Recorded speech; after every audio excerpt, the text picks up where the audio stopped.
Boa noite, sejam todos muito bem-vindos. Vamos chegando para a nossa conversa sobre metodologia FEL. Nosso primeiro contato aqui ao vivo pelo LinkedIn, depois de alguns meses. Eu estava devendo voltar aqui online, ao vivo, para poder falar para vocês sobre a metodologia FEL e principalmente poder tirar dúvidas da nossa audiência a respeito desse método tão utilizado e tão pouco conhecido, ironicamente, em várias frentes de projetos de engenharia e construção.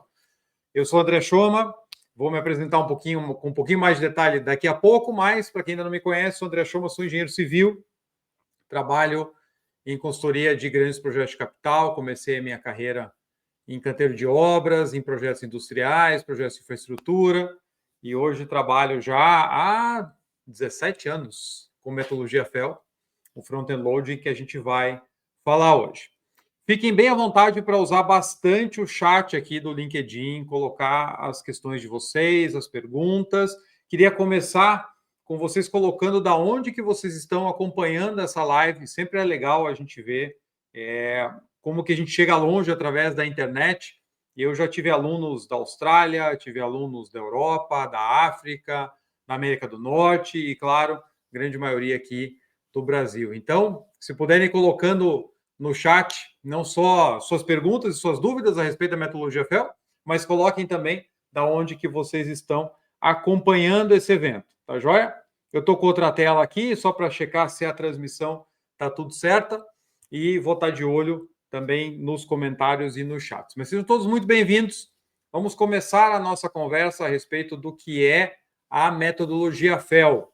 Vamos lá? Vamos aproveitar o tempo todo mundo nessa quinta-feira, atipicamente quente aqui em Curitiba, que esse inverno aí não foi fácil, mas eu vou compartilhar a tela com vocês aqui. Vamos lá. Vamos começar a falar sobre a metodologia FEL, afinal de contas, o que é isso? Por que ela é tão importante para projetos de engenharia e construção? Muita gente já ouviu falar, mas não conhece as bases que sustentam a metodologia FEL, ou seja, por que eu preciso fazer o projeto daquele jeito, quais são as vantagens, quebrar alguns mitos bem importantes, né, de que o FEL é burocracia, o FEL só serve para projeto muito grande. Então, aqui a gente vai começar uma série que eu vou continuar ao longo das próximas semanas, uma série de lives que eu conto com vocês aqui, para falar mais sobre a forma mais segura, mais desenvolvida, para que nós tenhamos projetos de engenharia e construção sendo entregues no prazo, sendo entregues no custo, com segurança durante a obra, com segurança operacional do ativo e com muita qualidade. Tá certo? O André Kimura está aí, seja muito bem-vindo, direto do Espírito Santo. O Anderson Soares, Santa Cruz do Sul, Rio Grande do Sul. O William de Cosmópolis, São Paulo. Sejam todos muito bem-vindos. Vão colocando aí no chat e eu vou acompanhando aqui da onde vocês estão nos assistindo. Então, vamos lá. Primeiro, então, rapidamente, deixa eu me apresentar aqui para quem não me conhece. Como eu falei antes, eu sou engenheiro civil, sou formado pela Federal do Paraná, sou natural de Curitiba, já rodei um pouquinho, morei um tempo em Angola, morei um tempo em Joinville, morei um tempo em Minas Gerais, em Belo Horizonte, e na vida de projetos a gente está sempre viajando, não é mesmo? Eu, quando saí da faculdade, eu queria muito trabalhar com obras industriais, essa era a minha meta, esse era o meu sonho na época de faculdade. Só que quando eu consegui as oportunidades que eu tanto queria, eu vi que eu não tinha a menor capacidade para fazer frente a todos os desafios. Aquele ambiente de obra que vocês conhecem muito bem. Correria, projeto mal planejado, a gente sempre apagando incêndio, e eu sentia muita falta de ter bagagem de gestão, porque na Federal do Paraná, naquela época, nós só tínhamos matérias de cálculo, a gente não tinha uma matéria de orçamento, uma de planejamento, gestão de contratos, absolutamente nada. Eu tinha sorte de ter feito técnico edificações pelo antigo Cefet, e lá a gente tinha entrado mais a fundo em questões de planejamento e de orçamento. Então, quando eu me vi no campo despreparado para o tamanho daqueles desafios, eu fui buscar algum tipo complementar de capacitação, fui fazer uma pós-graduação, também no Cefet, que hoje é a Universidade Tecnológica Federal, uma pós em gerenciamento de obras. Nessa pós em gerenciamento de obras, eu descobri a gestão de projetos. A gente está falando lá de 2003, 2002 para 2003, imagina. Então, poucas pessoas falavam dos termos gestão de projetos. Naquela época, até, depois, quando eu comecei a trabalhar com isso, eu chegava em clientes, eu falava que a gente trabalhava com gestão de empreendimentos. Porque se eu falasse gestão de projetos, automaticamente a pessoa do outro lado remetia ao design de arquitetura, de engenharia, de mecânica e assim por diante. Esse era o padrão naquela época. Quando eu descobri a gestão de projetos, eu vi que ali estavam as ferramentas que eu tanto precisava para os meus empreendimentos. E decidi me aprofundar no tema. Então, comecei a estudar, comecei a aplicar nos meus projetos, depois eu fui trabalhar com consultoria, comecei a ajudar clientes de pequenas e médias construtoras a trazer essas práticas para a realidade, e é muito legal quando você vê os resultados aparecendo na sua frente. Projetos onde a gente conseguia tirar um atraso, conseguia entregar abaixo do custo, e isso começou a se tornar ali um padrão para que, onde você via de fato que a aplicação das boas práticas não só era uma questão de bom senso, como trazia resultado concreto. Mais um tempo para frente, eu descobri a metodologia FEL, precisamente lá no ano de 2008, onde eu comecei a trabalhar numa consultoria americana, que é muito conhecida por conta do método de avaliações de projetos utilizando a metodologia FEL, tanto que até alguns profissionais erroneamente na indústria falam que essa empresa criou a metodologia FEL, o que não é verdade, a gente vai falar um pouquinho mais hoje. E lá, quando eu estudei, conheci a metodologia FEL, aí para mim fechou com uma luva de fato, assim. Aquilo ali é a gestão de projetos voltada para a engenharia e construção, de maneira testada, comprovada, comparada com projetos que não utilizaram, e aí foi paixão à primeira vista, e algo que eu me dedico desde então, nesses últimos 17 anos. Tanto participando, entregando projetos, construindo projetos, como também nas vezes em que eu estou, como agora, no papel de consultor, poder avaliar projetos dos mais diferentes tamanhos e indústrias, ajudando clientes a melhorar seus processos de gestão de projetos e assim ter sucesso na implantação. Legal? Ó, o Ricardo Neto está por aí também, de Cascavel. Neurivaldo, de Primavera do Leste. Olha só, eu tive aí em maio. Gostei muito. E tudo indica que eu vou voltar em janeiro, hein? Muito bom. Aline de Sorocaba, bacana. Então vamos lá, gente. Nesse caminho, eu busquei a certificação PMP, busquei a certificação de riscos do PMI também. No meu canal do YouTube tem vídeos, inclusive, com dicas, não só minhas, mas de outros profissionais que se certificaram. Então, para quem está aí em busca. E acho que muita gente conhece o Capital Projects Podcast, um programa que eu lancei há 4 anos e meio, já está com mais de 200 episódios, acho que 206, se eu não me engano, falando dos desafios da indústria de projetos de capital. Então, tudo isso é para trazer para vocês conteúdos relacionados à gestão de projetos para poder ajudar profissionais a reduzir as chances de problemas em projetos. A gente tropeça no caminho, a gente cai enquanto está fazendo projetos, planejando projetos, entregando projetos. Então, o intuito disso tudo, dessa live aqui, do podcast, dos treinamentos, é poder trazer essas dicas para outros profissionais, para que eles não tenham que passar por esses mesmos caminhos mais árduos. Que a gente já entregue o caminho das pedras para que vocês tenham aí uma vida melhor. Não é verdade? Então, vamos lá. O Cleverson está aí, bem-vindo, de Curitiba. Cláudia, boa noite. Muito bom. E recentemente assumi também o papel de coordenator global do Giga Projects e Mega Project Circle dentro do PMI Global Alliance. O PMO Global Alliance do PMI, brilhantemente liderado pelo Américo Pinto. Eu fui convidado por ele para liderar uma iniciativa global para tratar de projetos muito grandes, Giga e Mega Projects. E a gente está começando do zero uma comunidade. Até postei essa semana passada lá no LinkedIn o convite. Quem tiver mais interesse, depois me manda uma mensagem aí, eu mando o link para vocês. Tá joia? Carlos Eduardo Pereira também, de São Luís, bem-vindo. Tive a chance, então, de fazer trabalhos relacionados à metodologia FEL dentro de um grupo bastante diverso de empresas. Vejo que nós temos aí setores diferentes, tipos de projetos diferentes, projetos industriais, projetos de infraestrutura. E o mais bacana da metodologia FEL, como eu falei no começo, é que ela se encaixa para qualquer tipo de projeto de engenharia e construção, não importa se o seu projeto custa 1 milhão ou 2, não importa se o seu projeto custa 20 bilhões de dólares, como o projeto Sadara, do Joseph Brewer Jr., que eu entrevistei lá no Capital Projects Podcast, aquele mega complexo petroquímico, onde ele conta muito no livro dele a luta dele como líder do projeto para fazer as partes, era uma sociedade, um consórcio, fazer as partes enxergarem a importância da metodologia FEL para que ele pudesse entregar o projeto com sucesso. Então, o mais bacana também, fora a diversidade de projetos e de portes, é a gente ver que as práticas que fazem sentido e que levam os projetos a, de fato, serem entregues no prazo e no custo, elas são as mesmas. Independente se a gente está num projeto aqui no Brasil, se a gente está lá na Ecopetrol, na Colômbia, se a gente está na PDVSA da Venezuela, as práticas que levam os projetos a sucesso são as mesmas. Não é porque eu estou no Brasil que eu não posso fazer projeto bom, não é porque eu estou lá fora que tudo é melhor.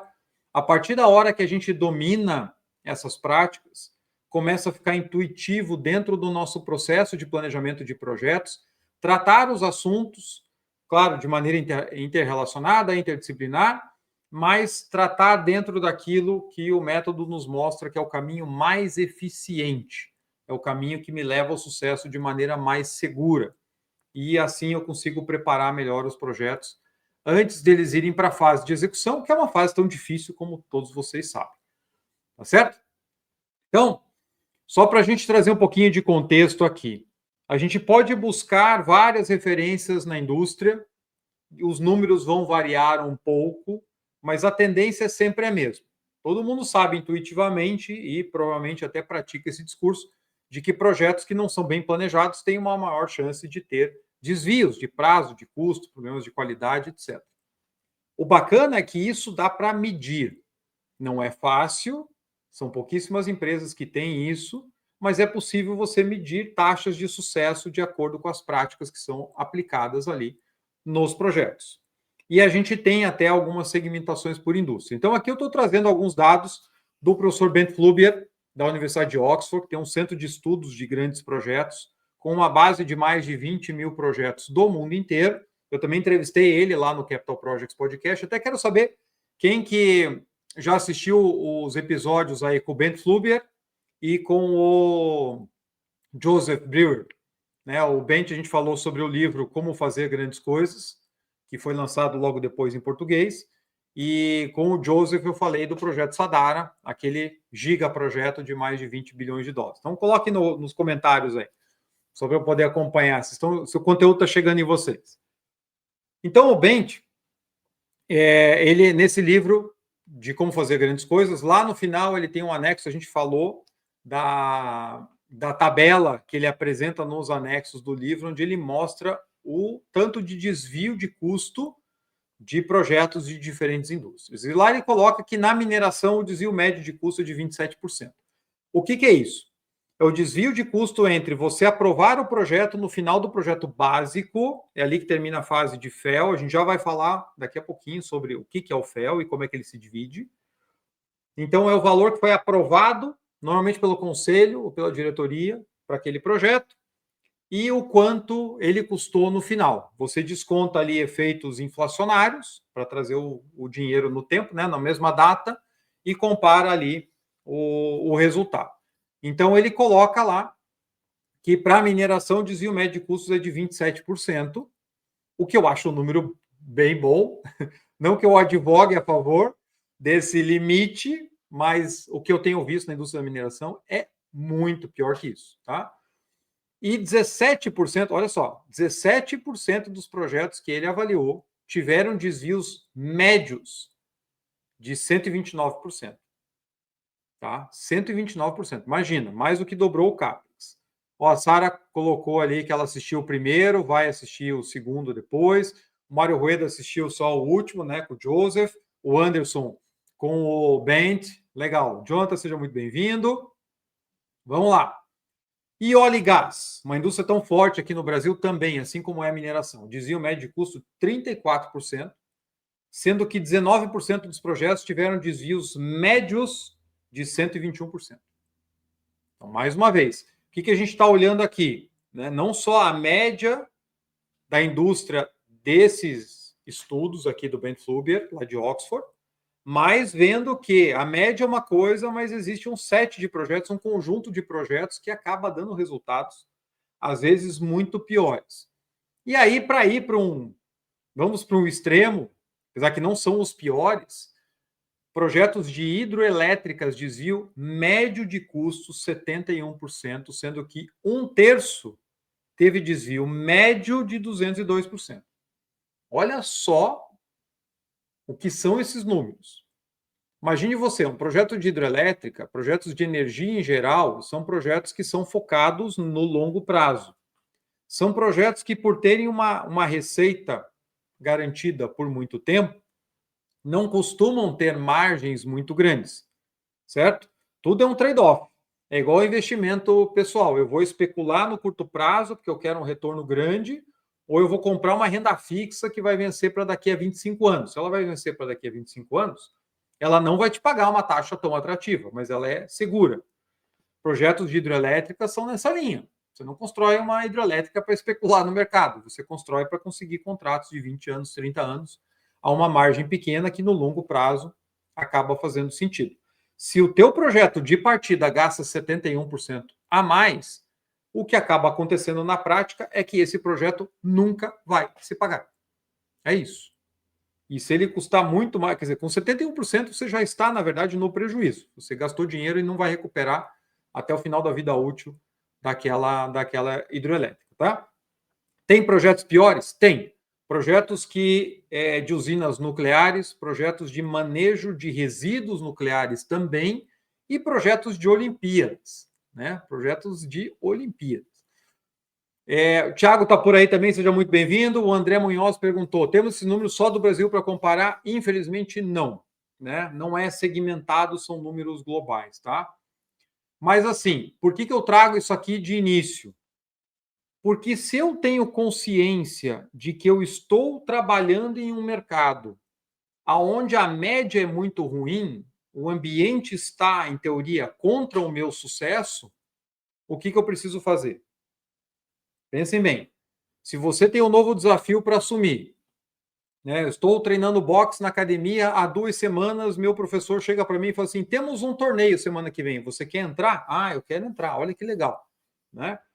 Aí ele pode chegar para mim e falar o seguinte: você vai lutar com um cara que vai começar amanhã. Poxa, eu estou na vantagem, né? Eu já estou aqui há 2 semanas, você é um veterano. Ou ele chega para mim e fala assim: você vai entrar no ringue e quem está do outro lado é o Mike Tyson. A partir da hora que eu entendo que o meu mercado não é atrativo, no sentido assim, os riscos são muito grandes, o que eu preciso fazer? Eu preciso ter certeza que o meu projeto está muito bem preparado para enfrentar os desafios da execução que vai destruir o resultado de projetos mal preparados. Não é verdade? Faz sentido para vocês? Se eu entendo o tamanho de risco do meu mercado, eu preciso me preparar adequadamente. E assim eu vou fazer o quê? Colocar mais foco no desenvolvimento, no planejamento desses projetos, para que eu possa estar mais seguro de atingir esses resultados. Faz sentido? O Carlos Eduardo Pereira está em São Luís, legal. Muito bem-vindos todos. Estava com saudade da nossa conversa ao vivo aqui pelo LinkedIn. E aproveitem e vão colocando dúvidas que vocês têm a respeito da metodologia FEL aí também. Como é que nós fazemos para melhorar os nossos resultados ou para alcançar maiores patamares de sucesso? Uma chance maior de sucesso do meu projeto. Se eu tenho um ambiente de muito risco, se eu tenho um projeto com muitas incertezas, eu preciso começar a quebrar isso em porções que eu consiga manejar.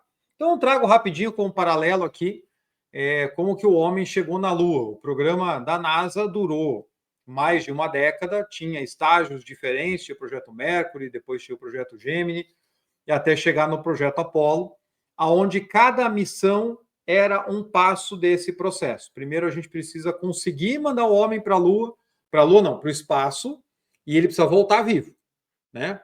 Depois a gente precisava garantir que você pudesse desacoplar e acoplar naves no espaço, coisa que nunca tinha sido feita. Então, você lança uma missão, né, com esse objetivo. Depois, lá na frente, para quem estudou a história da corrida espacial, teve um voo que foi e circulou a Lua e voltou sem fazer o pouso, porque era preciso testar os sistemas capazes de fazer os astronautas voltarem antes de juntar tudo num pacote só e fazer com que uma parte da nave ficasse orbitando a Lua, o módulo lunar descesse, né? Os astronautas, né, o Buzz Aldrin e o Armstrong pudessem andar lá e depois subir, reacoplar e voltar para a Terra. Então você quebra o desenvolvimento em etapas, aqui era um mega programa, para garantir que eu estou seguindo no caminho certo. Se eu tiver que fazer algum ajuste, você faz aí ao longo desse caminho, tá? Então é um paralelo interessante que nós aplicamos nos nossos projetos através da metodologia FEL. Então agora vamos explicar, né, exatamente o que é o FEL, o que é a metodologia FEL. FEL vem de Front-End Loading. Front-End Loading em inglês significa carregar no início, certo? Então, quando a gente fala FEL, é uma sigla para Front-End Loading. Até antigamente, quando você procurava alguma coisa de front-end loading na internet, o que aparecia de imagem eram pás carregadeiras, porque em inglês é chamada front-end loader, carregadeira na frente, né, que carrega na frente. Então, front-end loading é mais ou menos isso. Você traz para o início do projeto a carga de definições, decisões e planos, de modo a tornar ele mais robusto para a fase de execução. Então, carregar no início significa o seguinte: traga as decisões para o momento onde elas são mais eficientes, aonde você gasta menos dinheiro, menos tempo e menos recursos para tomar grandes decisões que são muito importantes para o restante do projeto, seja para a sua fase de execução, seja para a vida útil daquele ativo. Você com certeza já ouviu falar que cada real, cada dólar gasto no planejamento ou no design, no projeto, representa vezes X, vezes 100 lá na frente em retorno. O princípio é exatamente esse. Por que eu vou parar um contingente de 300, 500 ou 5 mil pessoas em campo para tomar uma decisão que eu deveria ter tomado no meu design, ou na minha abordagem, ou no meu planejamento? Faz sentido? Então, eu vou trazer o investimento de planejamento para a fase de definição, que nós chamamos, antes de ir para a obra, porque quando eu vou para a obra, o jogo está resolvido. Eu já sei como é que eu vou fazer, eu sei a abordagem que eu vou usar, eu sei quais são as estratégias de contratação, eu sei quais são os pacotes que eu vou dividir, eu sei quais são as interfaces entre pacotes, eu sei como é que vai funcionar a logística do canteiro, eu resolvi os meus problemas de engenharia, eu tenho prazos adequados para executar as tarefas e assim eu consigo obter o máximo de produtividade em campo. Esse é o princípio. E vou deixar a execução da obra com os riscos da obra, porque eles são muitos, eles acontecem. Eu tenho muitas dores de cabeça acontecendo no campo, não é verdade? Então a gente não consegue eliminar todos os riscos, todas as incertezas. Mas o que eu não quero é levar para o campo em definições de planejamento. Porque aí sim você tem o efeito dominó. Quanto mais eu deixo para resolver em campo, mais as coisas vão se embolando. É realmente um castelo de cartas que vai caindo, porque um pequeno item pode causar um efeito em cascata bastante grande em obra. Vocês trabalham em obra, vocês sabem, né? Ou já trabalharam com execução de projetos, sabem bem do que eu estou falando. Um problema num acesso, um dia de chuva mais forte, etc., pode impactar em N frentes diferentes. Então, a gente quer deixar a obra com os pepinos de obra e quer resolver antes tudo aquilo que pode ser resolvido antes. E olha só, o Thiago é aluno do GPI FEL, né, o curso de Gestão de Projetos Industriais com a metodologia FEL, e ele está colocando ali, estou aplicando cada aula e as boas práticas do curso. É impressionante como facilita e nos prepara para a busca de lacunas, riscos e tratativas nos projetos, antes que os problemas aconteçam, né? Então, a metodologia FEL trata de tudo o que acontece no projeto, que precisa ser desenvolvido no projeto, antes de você aprovar ele para a execução. E aqui eu vou explicar um pouquinho melhor como é que funciona. Então, a metodologia FEL, ela não é uma novidade no mercado, ela começou a surgir, não existe um certificado de nascimento da metodologia FEL, não existe um dono da metodologia FEL. O Edward Merrill, que é o fundador da IPA, empresa que faz muitos estudos de benchmarking de projetos e que foi grande responsável, um dos grandes responsáveis por consolidar essas práticas no mercado, porque eles muito cedo começaram a medir se de fato a aplicação dessas práticas que nós vamos falar aqui trazia um resultado lá nos estouros de prazo e de custo e nos índices de produtividade dos projetos entregues, e começaram a comprovar a importância dos projetos seguirem tudo isso que a gente está falando aqui. Isso lá já na década, a partir da década de 90. Mas ele mesmo coloca que a partir da década ali de 1960 já existiam indústrias nos Estados Unidos, principalmente na área química e petroquímica, que tinham um processo de trabalho muito semelhante ao que hoje se conhece como metodologia FEL. Tá? O termo front-end loading foi cunhado pela DuPont Engenharia, na década de 1970. Então, assim, mais uma vez, estamos falando de coisa tão nova. Só que são conceitos que levaram muitos anos para se consolidarem no mercado. A gente pode dizer que é algo que já está mais maduro nos últimos 20 anos, mais ou menos.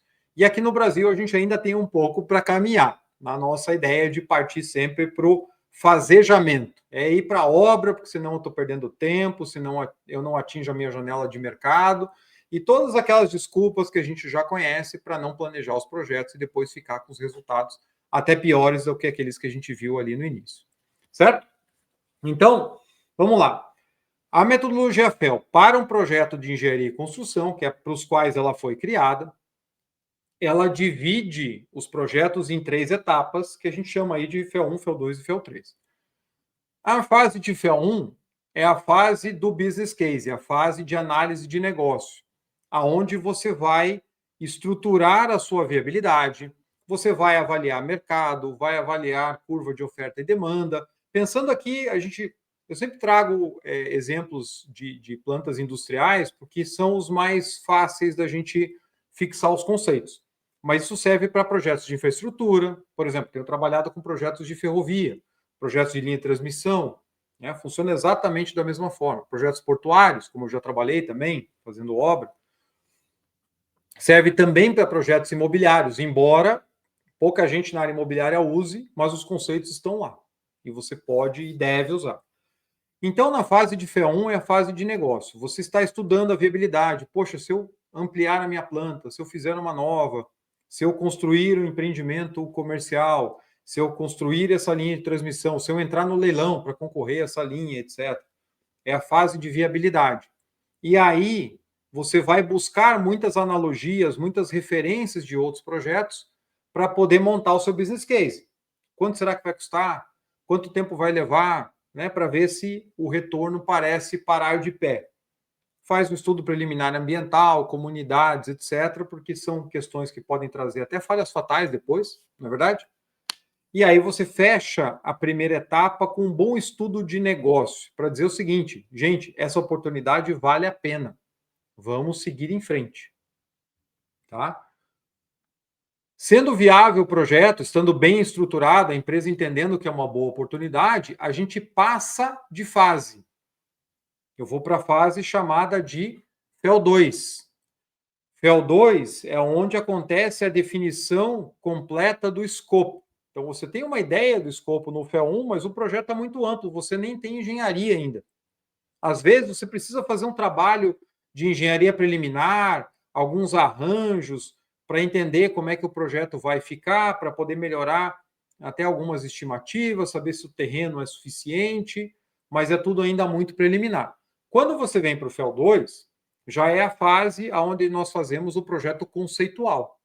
Então, aí, de fato, você vai identificar 100% do escopo do projeto, já bateu o martelo na capacidade, já definiu, né, as principais estratégias, já sabe como é que vai funcionar o processo de licenciamento, por exemplo. Então, você traz no FEL 2 vários elementos técnicos que vão dar uma encorpada nesse projeto. É uma fase também que você faz muitos trade-offs, muitas comparações de alternativa. Eu posso usar a tecnologia de processo A ou eu posso usar a B, e vou comparar. Eu posso fazer a planta aqui, eu posso fazer em outro local, e vou comparar. E aí, no final da fase, você precisa ter o escopo 100% resolvido, todo identificado e já quantificado com base na engenharia conceitual. Você não tem detalhe ainda, mas você já tem muito mais informações do que tinha no FEL 1. Ok? O FEL 2, terminando, eu vou refazer ou melhorar as minhas estimativas de custo e de prazo e vou retornar lá naquele business case da viabilidade. E aí eu vou ver, poxa, peraí, mas ele continua sendo viável ou não? Né? Porque normalmente de uma fase para outra o custo cresce um pouquinho. Quanto mais eu estudo o projeto, né? Opa, ficou um pouquinho mais caro. Ainda é viável ou não? Ainda está num prazo razoável ou será que não? Será que o mercado mudou nesse meio do caminho? Eu parti do FEA 1 com o mercado de um jeito, agora o mercado está pior, a taxa de juros aumentou, o valor do produto que eu vou vender caiu. Será que para de pé o projeto ainda? Se o projeto continua sendo interessante, continua sendo viável, a empresa quer apostar nele, você então autoriza a próxima fase, que é a fase de FEL 3, certo? Entre uma fase e outra de FEL, nessa questão da autorização que eu falei, existe um instrumento que nós chamamos de portão, que tem justamente esse objetivo, deixar o projeto passar ou não. O portão, ele avalia os projetos, então tem um processo de governança, que pode contar com uma equipe interna de avaliação ou com uma consultoria externa, que vai ajudar a avaliar o projeto, fazer o que nós chamamos de uma avaliação de maturidade do projeto, para dizer se o projeto completou tudo aquilo que era esperado daquela fase. E aí, junto com a decisão de negócio, da viabilidade, mercado, etc., que eu comentei, o projeto é ou não aprovado para a próxima etapa. Então, os portões são aquilo que separam as fases, tá? E aí, então, você vai para o FEL 3. FEL 3 é a última etapa do front-end loading, é a etapa da engenharia básica, ok? A etapa da engenharia básica, aonde a gente vai ter um planejamento muito mais detalhado. Eu começo o planejamento da obra no FEL 2, porque os grandes pontos eu resolvo ali. Poxa, esse prédio está muito perto do outro, quando eu for construir, eu não tenho como acessar com equipamento, ou a hora que eu movimentar um guindaste aqui, eu preciso parar a outra frente, porque o site é muito restrito. Então, vamos melhorar o arranjo, vamos dar mais espaço, separar os prédios, etc. Isso são decisões de conceitual. Concorda?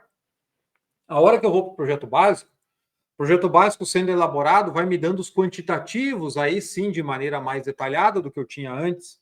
Eu não preciso trabalhar tanto com estimativas paramétricas como eu tinha lá no conceitual. E aí o meu nível de planejamento vai aumentando. O cronograma cresce absurdamente em detalhamento. O orçamento também, porque eu tenho elementos por disciplina, eu tenho quantitativo, consigo jogar lá, fazer uma estimativa melhor de custo indireto, dimensionar canteiro, dimensionar os grandes equipamentos e assim por diante. Então, no FEL 3, a gente aumenta muito o trabalho de planejamento para poder garantir que todos os pontos importantes foram já abordados pelo time. Ok?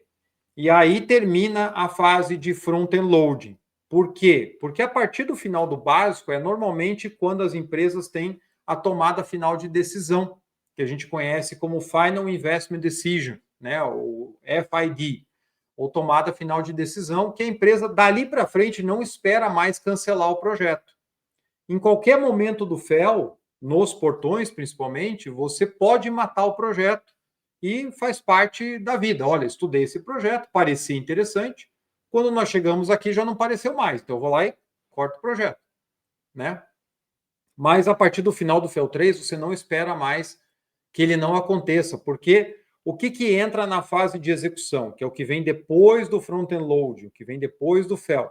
Vem engenharia detalhada, suprimentos, construção e montagem, comissionamento e partida. Certo? Então, a engenharia detalhada ela não está mais no FEL. A engenharia detalhada já é considerada fase de execução. Por isso que quem faz aula comigo não fala FEL 4. FEL 4 não existe. Né? FEL 4 tá faltando o conceito aí. Por isso que aluno meu não fala FEL 4. Então, gente, o FEL ele veio para poder disciplinar essas etapas pré-obra, pré-execução, para que as empresas tenham uma maneira segura de seguir um caminho que vai aumentar as chances de sucesso. é como se você tivesse um roteiro muito robusto, dizendo assim, se você ficar dentro desses limites, você não vai ter muito desvio em relação àquilo que você está planejando. É seguro tomar uma decisão ao final do básico, porque não se espera grandes desvios a partir dali, se o seu projeto estiver maduro. Se você só fez o básico e não fez todo o planejamento atrelado, é claro que você não tem maturidade suficiente, tá certo? Então, esse é o FEL, é estruturar um modelo de desenvolver o projeto e planejar o projeto antes que você vá para a fase de execução. Tá certo? Então, vamos lá.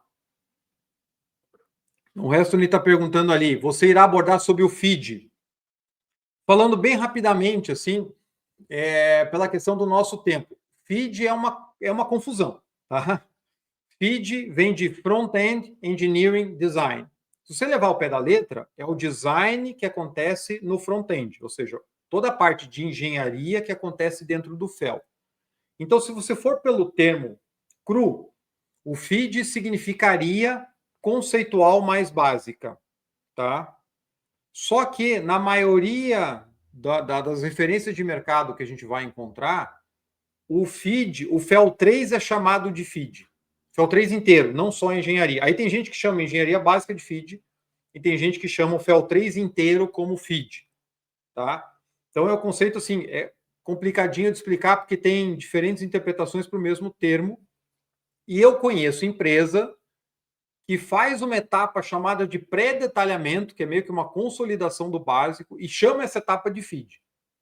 Tá? Então, assim, o que eu vejo mais consolidado no mercado é o pessoal chamando o FEL 3 de feed. Então, seria exatamente a mesma coisa. Tá?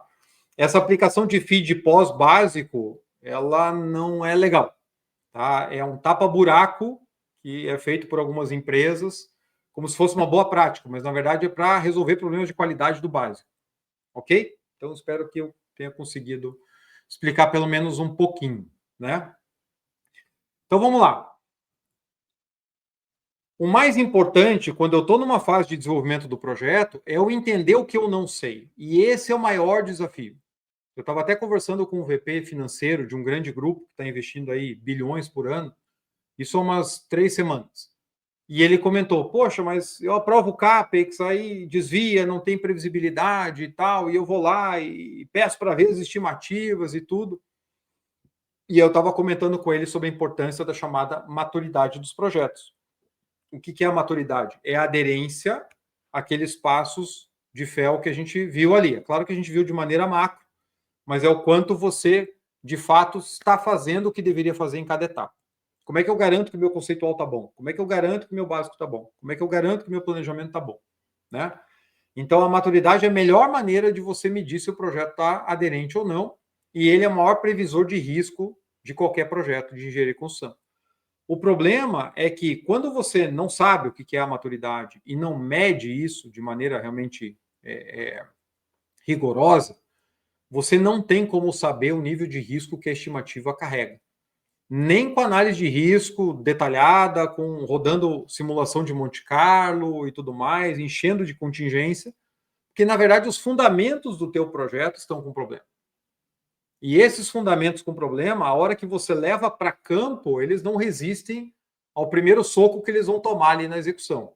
E aí começa aquele efeito dominó que a gente já falou. Então as estimativas de vários projetos, como a gente viu ali no começo, daqueles grandes desvios, elas já estão condenadas de partida. E as empresas pouco podem fazer se elas não aplicam isso que a gente está falando aqui, elas acabam ficando num voo cego sem saber o tamanho do risco que de fato elas estão carregando. Então, qual que seria o caminho? Avaliar a aderência a essas práticas para saber se aquelas estimativas de fato estão coerentes ou não. Então, essa foi mais ou menos a mensagem que eu dei para ele. Foi assim, se você não olhar essa aderência às práticas, você nunca vai saber se a estimativa está boa ou não. Não tem outra forma. E aí, a gente acaba vendo casos onde você parte de uma estimativa de custo lá no FEL 1, lá no business case, lá na viabilidade preliminar. Eu digo preliminar porque a cada fase você naturalmente atualiza os cálculos de viabilidade com as informações novas de orçamento, de prazo, etc. Aí você tem um determinado valor no FEL1 e aí se compromete, fala, não, o projeto é bom, às vezes até o pessoal vai para o mercado e já divulga que o projeto vai sair, etc. E quando chega no FEL3, o custo está lá em cima. Poxa, mas é o mesmo projeto, como é que eu tive esse salto? Isso com certeza já aconteceu com alguns de vocês. Eu parto do conceitual lá do FEL2 com determinado valor e quando chega no final do básico o projeto está muito mais caro. Então isso é sinal de falta de maturidade. É sinal de que vários pontos que deveriam estar sendo estudados antes não estão. E aí tudo aparece lá no final do básico ou depois, durante a obra, e vai causar grandes estouros. Para vocês terem ideia, um tempo atrás, nós trabalhamos num projeto que a estimativa de FEL1 era 99 milhões de dólares. E ele chegou no FEL3 a 400 milhões de dólares. Então, assim, dá para ver claramente que o FEL1 foi feito de maneira muito superficial, que o FEL2 foi muito incompleto, e aí, quando apareceram todos os custos reais do projeto lá no final do básico, o projeto foi cancelado. Então, é isso que a gente quer evitar. O projeto precisa seguir uma lógica que te dê confiança. Imagine você, teu chefe chega, o cliente chega e pergunta quanto vai custar esse projeto. Você vai passar um valor. Aí depois, lá antes de começar a obra, não, peraí, aumentou 30%, aumentou 40%. Então, tudo que a gente quer fazer antes é evitar que esse tipo de coisa aconteça. O lado bom, que vai contra aqueles indicadores que eu mostrei no começo, dos estouros de custo, é que sim, existe um caminho seguro para a gente seguir. Existe uma maneira de eu reduzir as chances de grandes desvios, que é fazer isso que a gente está comentando aqui e que eu vou abordar nessa série de lives que a gente está começando hoje. Então, até já aproveitem para anotar aí na agenda. Na quinta-feira que vem, eu vou estar aqui de novo e a gente vai falar sobre como definir um bom escopo de projeto, certo? Vai ser um próximo passo que nós vamos tratar aí. E por que escopo? Porque ele é a base de todo quanto é desvio. É muito difícil pegar um projeto que teve estouro de 30%, 40%, 100% e o escopo permaneceu o mesmo. Sempre tem desvio de escopo no meio do caminho. Segundo, porque dos meus alunos do GPI FEL, quando eu faço pesquisas com eles para levantar quais são as maiores dificuldades, mais de 80% dos alunos respondem que o escopo é o pior ponto a ser definido nos projetos, é onde traz mais incerteza, onde tem mais dor de cabeça.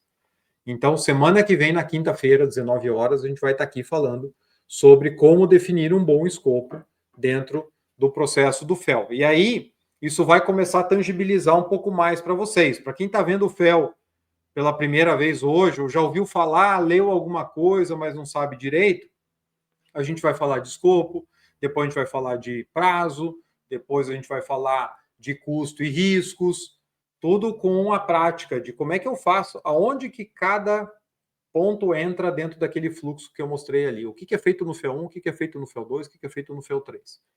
E aí as coisas começam a encaixar, vocês vão ver que começa a fazer sentido, né? O resto ele até está comentando aí, infelizmente, o comitê executivo do projeto assume o FEL1 como verdade e leva esse número, né? Quem nunca sofreu com isso? Inclusive, até é número que vai para o mercado. E aí, gente, a estimativa de FEL1 é mais imprecisa. Até tem um slide aqui na sequência que eu vou comentar a respeito. E aquele número é escrito na pedra, e os profissionais do projeto são cobrados o resto da vida. Por que aquele número não se confirmou? Então, a gente precisa ter muito cuidado, porque o projeto ele vai precisar dessa elaboração progressiva, certo? Que é em etapas, para que ele esteja pronto para ir para a execução de maneira robusta, de maneira a nos dar mais segurança de que a gente vai atingir o resultado. Então, por que o FEL funciona?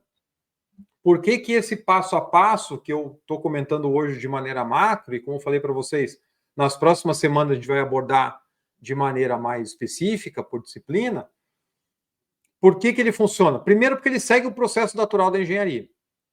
Então, vejam o meu caso. Eu primeiro descobri a gestão de projetos, me apaixonei pela gestão de projetos, comecei a aplicar as práticas do PMI nos meus projetos e comecei a colher resultado concreto.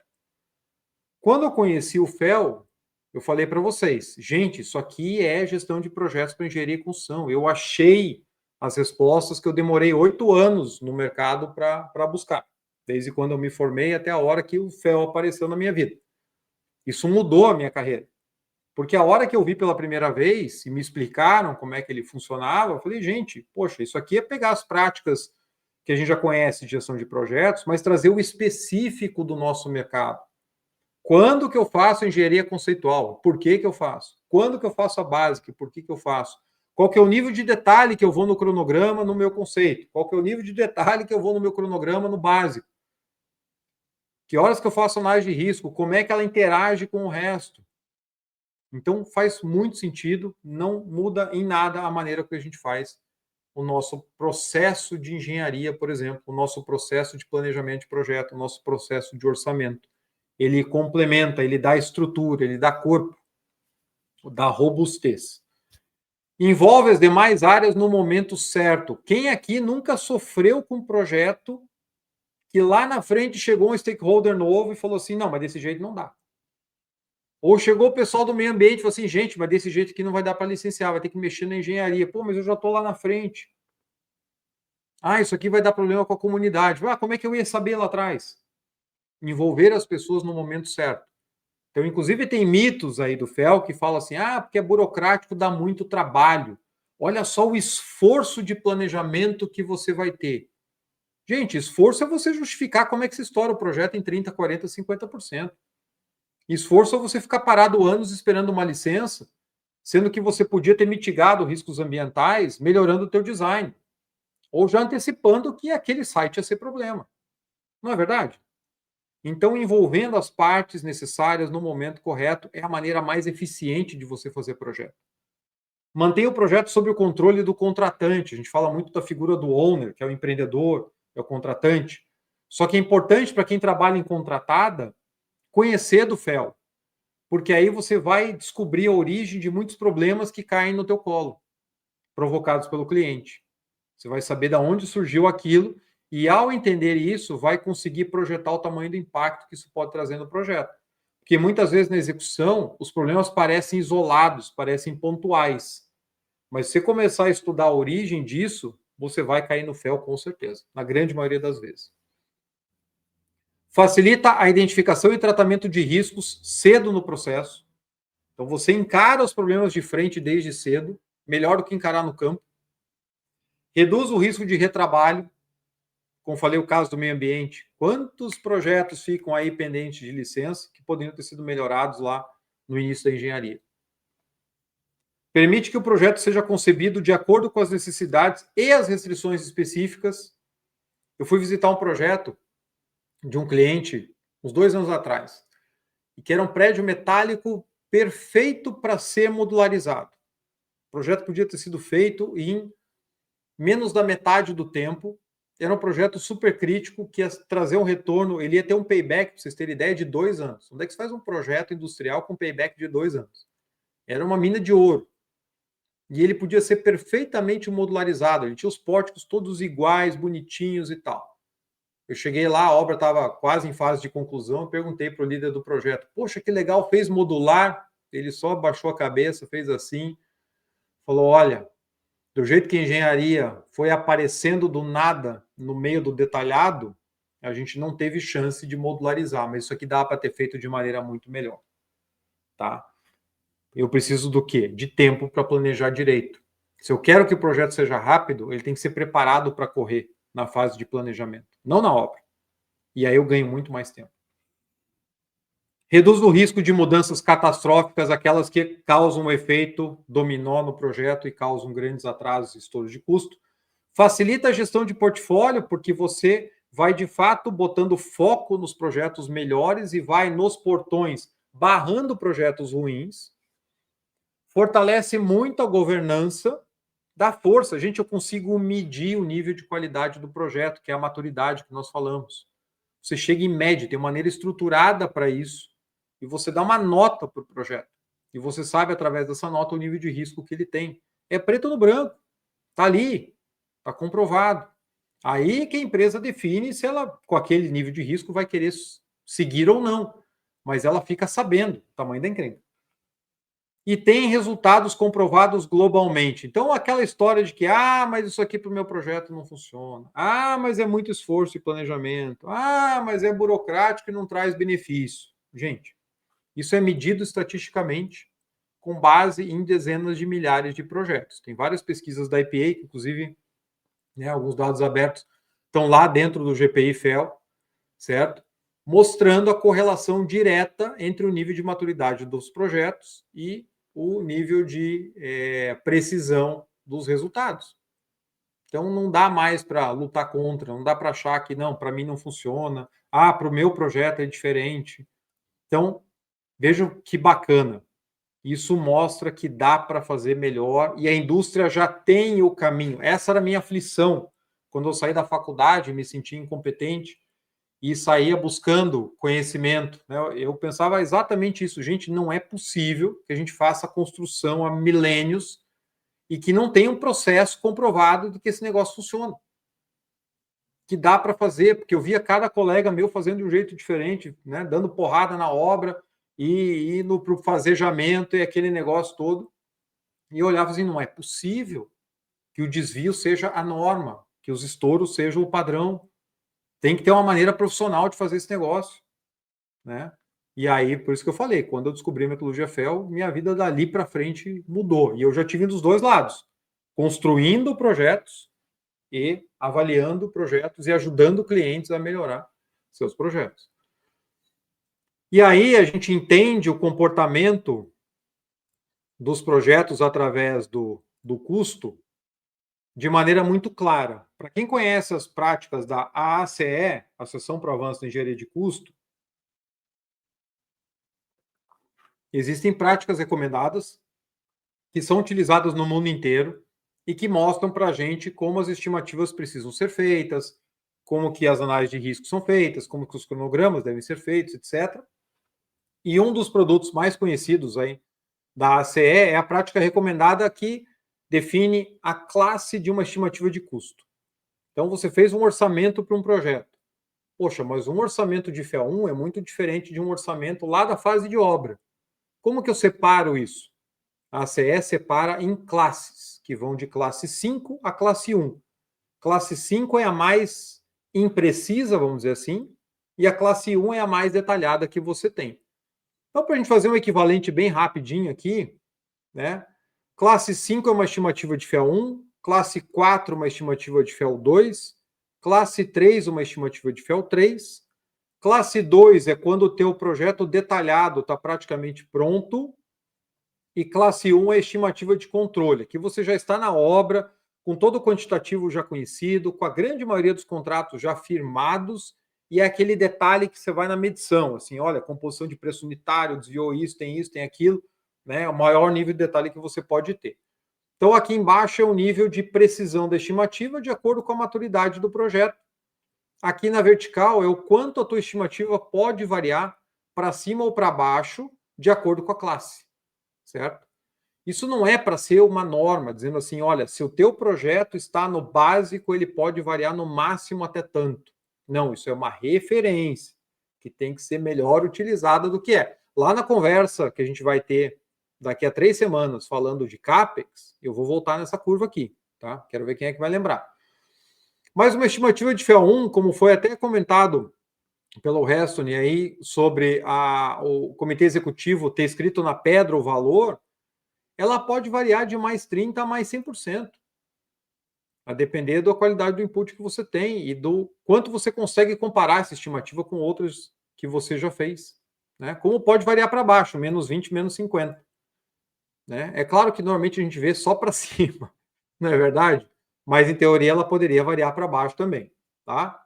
Depois, quando eu vou para o FEL 2, eu já tenho ali um funil apertando um pouquinho mais, e quando eu vou lá para o meu FEL 3, eu posso ter estimativas aí variando de mais 10 a mais 30, por exemplo.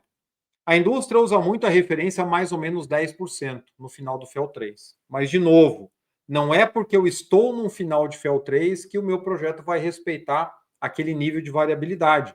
Depende de vários fatores que, como eu falei, lá na frente a gente vai comentar mais, mas depende fortemente do nível de maturidade que esse projeto de fato carrega. Tá bom? Vamos lá. Tarso perguntou, né? Como que o FEL conversa com o PMBOK? Isso aí até antigamente, na época que existia o Construction Extension, que era a extensão do PMBOK para a construção, que depois o PMI tirou de circulação porque ia trazer outro documento, o outro documento não saiu, e aí ficamos sem os dois.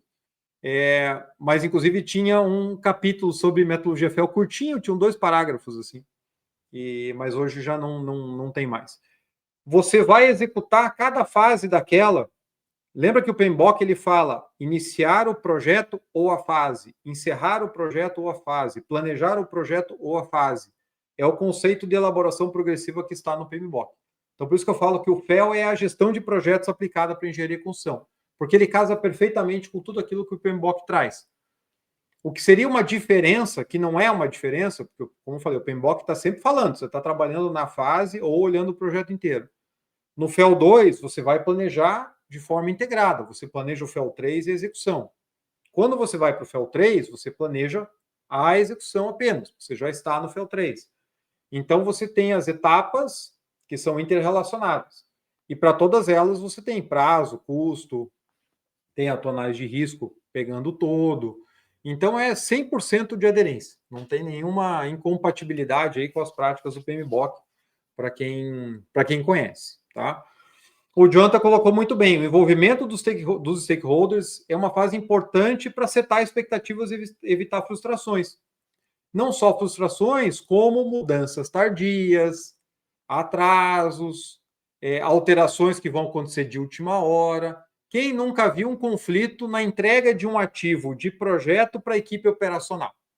Esse é um conflito clássico na gestão de projetos, e o FEL combate isso.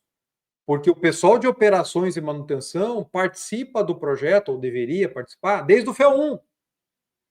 Então, assim, os inputs já entram cedo, já são documentados, viram requisitos de engenharia. A engenharia tem que ser validada pelo cliente, por operações, manutenção, ou cliente final, quem seja. Porque aí você tem uma base estável para planejar e implantar o projeto. E aí esse sujeito não pode chegar lá aos 48 segundos do tempo e falar, não, eu vou mudar essa plataforma de lugar. Meu amigo, tá aqui, ó, você assinou.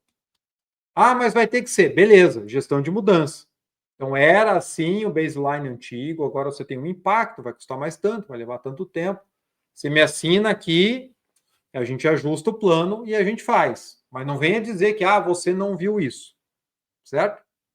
Então, gente, o FEL ele vai ajudar a organizar o fluxo do projeto de maneira a trazer as decisões no momento certo, garantindo um ambiente estável para que você planeje muito bem e depois consiga implantar bem. E você traz para a fase de planejamento os grandes desafios da execução e da operação. E já resolve isso antes. Então não é trabalho a mais, muito pelo contrário, é muito menos. Não é burocracia. A documentação ela vem de um trabalho profissional, de uma boa gestão. Afinal de contas, somos profissionais ou não? Eu não vou escrever o que está definido, não vou colocar no papel as decisões, não vou aprovar os projetos, não vou escrever o plano para poder comunicar para o time, para poder usar partes desse plano nos requisitos de contrato de cada uma das contratadas que vão entrar. É para isso que serve a documentação, para combinar o jogo, estabelecer uma base comum e dar segurança daquilo que vai ser implantado. Não é o plano do Xoma, é o plano do projeto. Não saiu da cabeça de uma pessoa só. E isso está combinado. Então, isso é um trabalho profissional. São uma das coisas que o pessoal me pergunta, mas tem que documentar tudo. Eu falei, se você for profissional, sim. Porque isso faz parte da nossa obrigação. O acionista lá que paga o meu salário, ele está me pagando para que eu haja profissionalmente. O ativo que eu estou desenvolvendo é o ativo da empresa, não é da minha cabeça. Então, eu tenho um compromisso com a empresa em colocar isso no papel e fazer com que isso seja bem usado para o resultado que a empresa espera no projeto. Então, ele não é burocrático, ele não é lento, muito pelo contrário. Projetos que atingem alta maturidade são os projetos mais rápidos, não só em tempo de implantação, como tempo de ciclo, que é planejamento mais execução. A IPA mede isso. Tá? Inclusive, lá dentro do GPI, do curso de FEL, tem uma estatística muito legal que fala do impacto de mudanças e como cada abordagem em cima de grandes mudanças acaba trazendo resultados diferentes de prazo e custo. Bem bacana. Então, assim, como eu falei lá atrás, tudo isso é possível de ser medido. E você consegue melhorar o nível de confiança dos seus projetos. Para quem trabalha com engenharia e construção, Não, você não pode ficar de fora disso. Sua empresa não precisa aplicar, seu chefe não precisa conhecer, o projeto não precisa ser grande. Se você, como profissional, domina essas práticas, os seus projetos saem diferentes. Você vai trazer as provocações que são importantes. Ah, quer dizer que é sucesso 100% garantido? Não, vida de projeto não é fácil. Mas você, né, consegue colocar os seus projetos em outro patamar. Nem que você seja uma ilha né, de consciência e bom senso dentro do caos das outras áreas. Mas o teu trabalho vai aparecer muito melhor. Tá certo? Então, antes da gente encerrar, eu quero deixar o convite para vocês, escaneiem o QR Code, entrem lá no nosso grupo VIP, onde a gente vai colocar toda a programação, vai avisar das próximas lives, todo esse conteúdo vai para lá, tá? Na quinta-feira que vem, 19 horas, a gente vai avisar no grupo, a gente vai ter uma próxima live falando de escopo e como é que o escopo é construído durante o FEL, quais são as boas práticas para você construir um bom escopo de projeto, tá certo? Então, eu espero todos vocês na quinta-feira que vem, mas eu quero, né, agradecer aqui a presença de todos. Eu falei que estava com saudade de fazer uma live aqui no LinkedIn desde o começo do ano, que eu não fazia. Que bom que vocês vieram, participaram, colocaram as perguntas, como eu estou vendo aqui também do Alisson, para colher ainda mais frutos, falando em engenharia, não tem como não falar do BIM junto com o FEL. Perfeito. Como é que eu consigo colher os resultados de utilizar a tecnologia? Certo? Se eu não tiver um planejamento adequado, eu posso ser a melhor engenharia do mundo, mas ela não vai fazer milagre no meu projeto, porque eu vou ter uma precisão de quantitativos, por exemplo, mas eu posso não ter uma execução muito bem planejada para extrair o máximo de valor de todo esse esforço da criação da modelagem. Então, a hora que eu começo a juntar as coisas, o resultado ele é muito diferente de fato, mas precisa de projetos maduros. Eu já participei de design review, é até difícil de lembrar, assim, porque a contratada foi e colocou o que seria o modelo na tela para a gente começar a discutir e não tinha nem o terreno. Tinha uns prédios soltos, assim, um deles estava pela metade e só, sei lá, 40% do escopo estava modelado ali. A hora que o pessoal abriu aquilo ali, o cliente virou e falou, peraí, mas o modelo não está carregando. E aí a contratada de engenharia falou, não, isso aqui é o que a gente desenvolveu até agora. Aí o cliente falou assim, não, gente, vamos liberar a agenda da galera, vocês estão de brincadeira que nós vamos fazer design review em cima de um esqueleto aí que não está nem pela metade. Então, gente, a gente consegue juntar os benefícios a hora que eu tenho todos os elementos do projeto com uma boa maturidade. Tá certo? Então, semana que vem, a gente vai estar aqui de volta, quinta-feira, 19 horas, anote aí, mas a gente vai avisar no grupo, vai mandar o link para vocês estarem aí cientes. A gente vai falar sobre escopo de projetos e depois vem uma conversa sobre cronograma, depois vem outra conversa sobre custos e riscos, tá bom? Tarso, também estou te esperando aí nas próximas conversas, Sibeli também, Mário Rueda. Gente, muito bem-vindos, muito obrigado. Tenham uma ótima noite de quinta-feira. Estou disponível para responder dúvidas de vocês, tá? Me abordem lá pelo LinkedIn, pelo Instagram. Não deixe de estar seguindo também, porque daí eu estou sempre postando ou conteúdo ou aviso das próximas lives. E a gente vai ter agora um mês de setembro muito bacana, com muita novidade, e eu conto com vocês. Perfeito?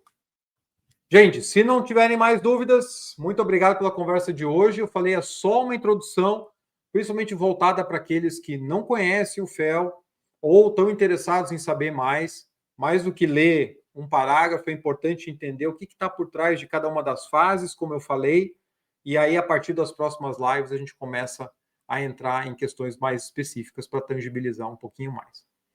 Combinado? Então, eu espero vocês quinta-feira que vem, 19 horas, aqui no LinkedIn. Entrem lá no grupo VIP para poder ficar sabendo, receber o link. Para quem já estava no outro, Metodologia FEL por André Schoma, não precisa entrar nesse. A gente criou um próximo grupo, porque aquele já está lotado, está com mais de 1.000 pessoas. Então, vamos para o segundo grupo e quem, né, tiver em qualquer um dos dois vai receber a comunicação. Beleza? Cleverson, Cláudia, Estoni, muito obrigado. O convite vai aí ao longo dos próximos dias. Só entrar lá no grupo VIP do WhatsApp. Qualquer problema, manda uma DM para mim lá no LinkedIn. Combinado? Gente, boa noite.